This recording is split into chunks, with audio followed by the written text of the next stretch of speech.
Is it necessary for you to imitate another English speaker? No. And my students ask this question as well. How can I speak more like you? How can I acquire your intonation? Can I just imitate your videos and try to speak like you? My answer for that is you could, but I don't think you should. And my reason is this.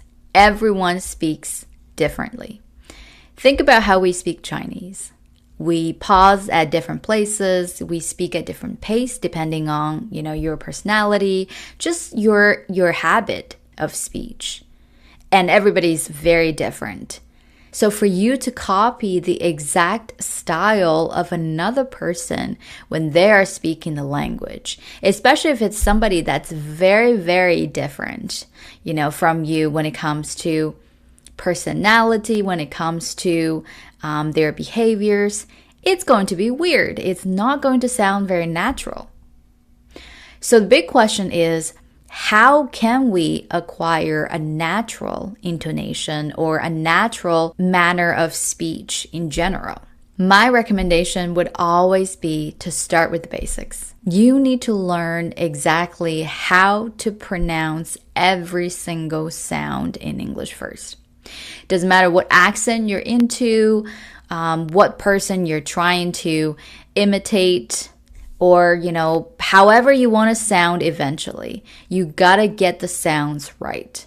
And a lot of people skip this part because they think it's, foundational, it's basic, so it's not very important, or it shouldn't be for somebody who's at their level. But I'm telling you, if most people can't get their pronunciations right, pronunciations are not basic things. They're actually quite advanced. And in a lot of cases, I think that's what separates, maybe an intermediate language user from an advanced language user. So they are actually really important. And just think about this. We all have that experience of listening to somebody speaking English. We know they're trying to sound like a native speaker, but something about the way that they talk, it's weird. It doesn't sound natural. Or it even sounds like they're trying too hard. So if you don't want to be that person, always start with the basics. Make sure you understand and you can pronounce every vowel and every consonant correctly before even thinking about things like intonation, pauses, and all those kind of things. After you move past that stage, then I would recommend pick a group of native speakers. You must have a few different people that you just simply enjoy listening to. And try to think about what is it about their manners of speech that you like. Maybe is where they decide to pause, or how they change up their pace as they go along. For me, for example, because I'm a teacher, a lot of times I have to really think about where I should slow down for my students, where they need a little bit more time to ask questions, to think about things, or where I can speed up because it's something we have already covered in the previous class or something that they probably already know. So that's what you need to figure out. The different elements that you think make a speaker sound good. Those are the things that you need to learn. So what you would end up doing probably is learning a little bit from this person and then a little bit from somebody else.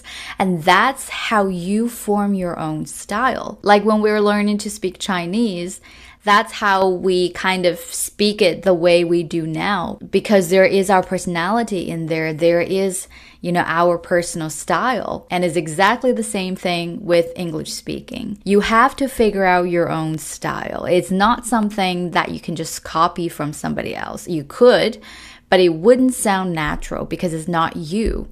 And that's the whole beauty of it. We don't have to speak like anybody else. We can speak just like ourselves. And there might be bits here and there that you learn from other people, if they do have some qualities that you find very attractive for sure. And that's my take on it.